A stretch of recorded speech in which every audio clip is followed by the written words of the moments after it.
예, MLD가 수용기, 우리가 말하는 여러 가지 수용기가 있는데요. 우리가 얘기할 수 있는 수용기가 되게 여러 가지가 있습니다.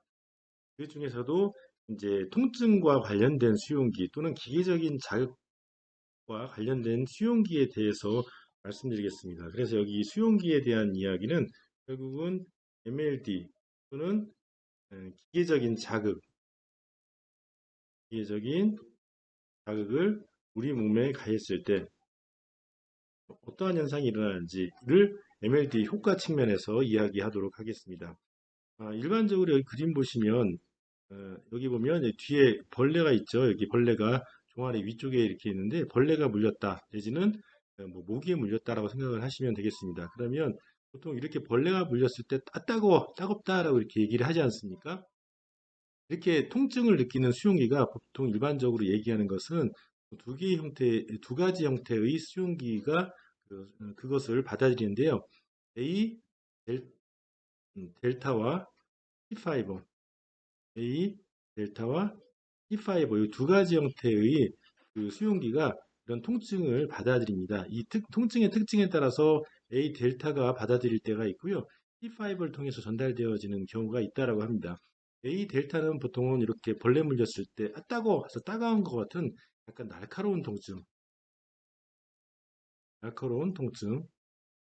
그 다음에 C 섬유, C5가 전달시켜주는 통증 같은 경우에는 약간 둔한 통증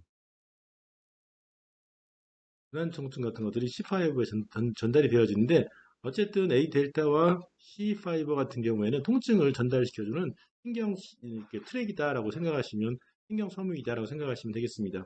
이렇게 이런 모기 물리는 벌레에 물리는 것 같은 현상이 발견되게 되면 당연히 신경 섬유를 따라서 쭉 해서 올라가게 됩니다. 올라가게 되는데 먼저 도달되는 것은 이게 발목 종아리 쪽에 벌레가 물렸는데 먼저 이 신경섬유가 어디에 도착이 되냐면 여기 보면 이게 이 부분이 척수입니다.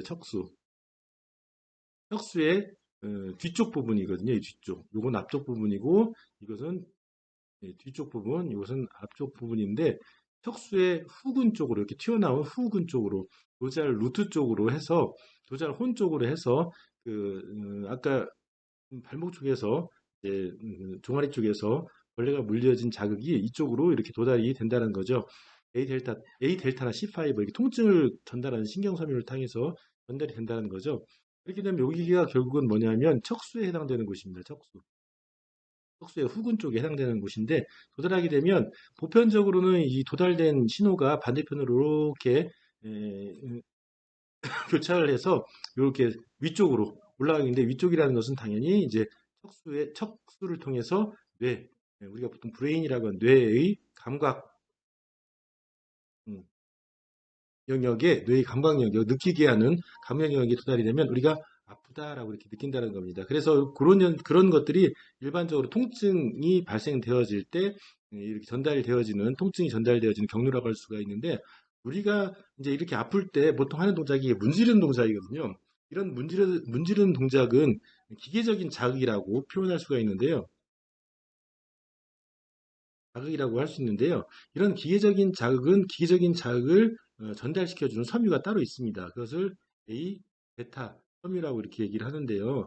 이 A, 베타 섬유는 이 통증에 비해서는 전달 속도가 그러니까 어떤 감각을 전달하는 속도가 훨씬 더 빠릅니다. 이게 속도가 이런 A, 델타나 C 섬유보다 훨씬 더 빠르기 때문에 만약에 통증 있는 부분에 이렇게 문지르는 기계적인 자극을 주면 이렇게 통증이 척수의 이렇게 후근 쪽에 도달하기 전에 먼저 이 아이들이 척수의 후근 쪽에 먼저 도달을 하게 된다는 거죠.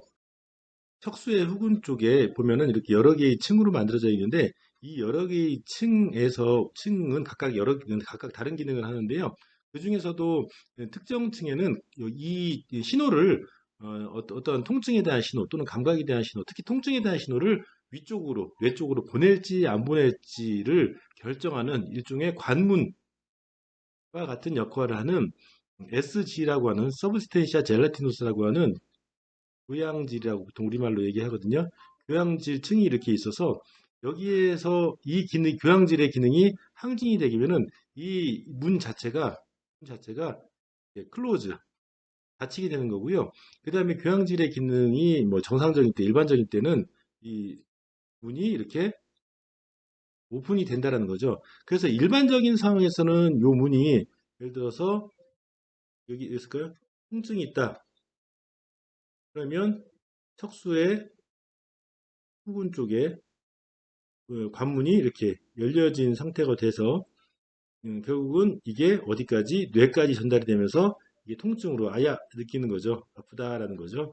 그런데 중간에 만약에 이런 기계적인 자극이 개입이 되면은 척수의 후근에서 먼저 기계적인 자극 A 베타 섬유가 훨씬 더 전달 속도가 빠르기 때문에 이 SG라고 SG라고 하는 교양질의 그 관문을 클로즈를 시킵니다. 문을 닫아버려요. 그럼 결국 뭐냐면 통증이 여기서 전달된 상태에서 뇌로 이렇게 전달이 되지 못하게 문을 닫아버리는 역할을 한다라는 거죠. 그래서 이렇게 그 척수의 후근 쪽에서는 이렇게 관문의 역할을 하는 것이 있는데 그것이 결국은 이런 기계적인 자극에 의해서 관문이 닫아지면서 통증을 덜 느끼게, 통증이 좀 안 느껴지게 할 수가 있다라는 것을 지금 얘기를 하고 있습니다.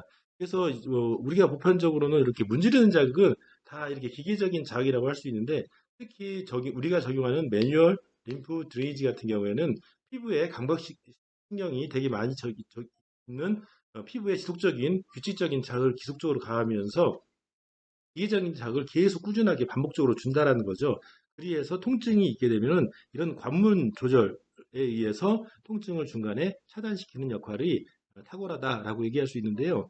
MLD뿐만 아니라 금방 말씀드린 대로 기계적인 자극, 이렇게 문지르는 듯한 뭐 일반적인 마사지나 일반적인 자극에 의해서도 관문이 조절돼서 그분이 통증을 전달시켜주는 문이 닫히긴 해요. 하지만 MLD에 의한 자극은 되게 부드러운 자극이기 때문에 다른 자극처럼 또 다른 자극보다 훨씬 더 이 부드러운 자극이지만 유해하지 않은 자극이고 세지 않은 자극이어서 관문을 닫는 역할이 좀 더 이렇게 좋은 측면에서 좋은 역할을 한다. 긍정적인 역할이 더 크다라고 얘기할 수가 있다라는 거죠. 그래서 MLD가 통증을 감소시켜 주는데 탁월한 효과가 있다라고 얘기할 때 여러 가지 기전에 의해서 탁월하다고 하는 것이 있는데 그 여러 가지 기전 중에서 특히 이렇게 관문을 조절해서 이렇게 기계적인 자극을 주어서 관문을 조절해서 통증을 덜 느끼게 하는 것이 여러 가지 기전 중에 하나라고 생각하시면 되겠습니다. 이것이 뭐 우리가 의학을 공부하는 사람이면 다 아는 것처럼 게이트 컨트롤 시유죠. 티어리. 예. 뭐 멜작과 월이라는 사람이 만든 게이트 컨트롤 시어리 척수의 후근에는 이렇게 관문의 역할을 하는 교양질이 있어서 그것의 기능이 활성화의 정도에 따라서 이게 통증이 덜 느껴지고 많이 느껴지고 아니면 중간에 차단이 되어지고 차단이 되지 않고 뇌까지 전달이 되어지는 형태가 이루어진다라고 이렇게 얘기할 수가 있다라는 거죠. 그래서 이게 MLD의 그런 통증 감소에 대한 관문 조절사에 의한 효과를 얘기할 수가 있다라는 겁니다. 지금 여기 보시면 A가 넋시셉터, 이게 넋시셉터는 유해 수용기입니다. 유해 수용기. 유해한 자극, 아까 그 벌레 물린 것, 모기 물렸을 때 그 통증을 전달해주는 유해 수용기를 음, 얘기하고요. 정리를 해드리자면 네이 델타하고 C5가 될 수가 있고요. 그다음 미케노 리셉터는 이제 기계적 수용기, 기계적인 자극을 느끼게 하는 기계적 수용기라고 얘기할 수가 있고 A, 베타 섬유라고 할 수가 있습니다. 그 다음에 그 중간에 척수의 후근 쪽에서 억제 뉴런이 이렇게 있다고 하는데 그것은 이제 척수의 후근 쪽에 C에 해당되는 곳이죠. 이게 C가 어디 갔나요? 없네. 여기 척수의 후근 쪽, 이 부분 C에 해당되는 부분에서 이렇게 있다는 것을 억제 뉴런이 있다는 것을 얘기하고요. 그게 익사이터리 시냅스는 흥분성 연접 신경과 신경이 이렇게 연결이 되어 있는 만나는 그런 곳을 연접부라고 얘기하는데 여기서 흥분성 전도가 될 수가 있고 그렇지 않을 때는 억제성 전도가 될 수가 있는데 여기서는 이제 이게 흥분이 되어지면 이런 D가 되겠죠. 통증에 대한 자극에 의해서 흥분성 전도가 이루어지면 바로 가는 경우가 있고 기계적인 자극이 흥분이 되는 상태가 되면 기계적인 자극이 흥분이 되면 이제 뉴런을 통해서 저것을 차단시키는 효과가 나타난다는 거죠. 예, 그래서 이제 그렇게 우리가 MLD 효과를 기계적인 자극에 의해서 통증을 조절해주는 효과가 있다라고 얘기할 수가 있다라고 말씀드릴 수 있습니다. 예, 일반적으로 간별 수용기와 비례형 센서로 이렇게 얘기를 하는데 아까 말씀드린 기계적 자극과 통증을 전달하는 자극 이 두 가지를 갖다 이야기하는데요. 이제 일단 비례형 센서, 비례형 수용기는 통증을 수용기 같은 것들 여기서 A, 델타와 C 섬유 같은 이런 것들을 이야기하고요. 흥분 강도는 강도를 자극하는 것에 비례해서 이렇게 강도가 세다, 통증을 많이 느끼게 한다, 통증의 강도를 세게 느끼게 한다라고 하면 당연히 통증이 많이 느껴질 테고요. 통증 강도가 이렇게 약하다, 자극이 좀 덜하다 그러면 당연히 이제 그거에 따라서 통증이 좀 덜 느껴지게 할 수가 있다는 거죠. 그래서 그것은 그거기 때문에 그 비례형 센서라고 얘기를 하고요.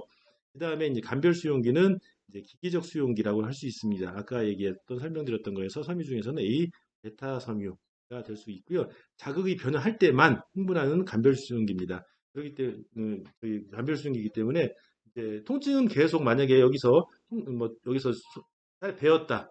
베었다라고 하면은 그 베인 부분에서 막 아프고 그렇기 때문에 만지게 되면은 그 부분에서는 일시적으로 약간 문지르면은 통증이 덜 느껴질 수 있지만 그것을 제거를 한다라고 하면은 결국은 그것이 제거된 상태에서 제거가 되면은 이제 이 기계적 수용기가 자극이 안 되기 때문에 결국은 통증이 계속 지속적으로 다시 느껴지게 될 수가 있다라는 것을 우리가 알 수가 있다라는 거죠. 이렇게 결국은 뭐냐면 이 통증을 느끼게 하는 것과 통증을 억제하는 기계적 자극의 어떠한 밸런스, 싸움, 중간에 차단 이런 문제라고 생각하시면 되겠습니다. 그래서 결국은 MLD가 기계적 자극으로서 되게 통증에 탁월하다라고 말씀드릴 수가 있다라는 겁니다.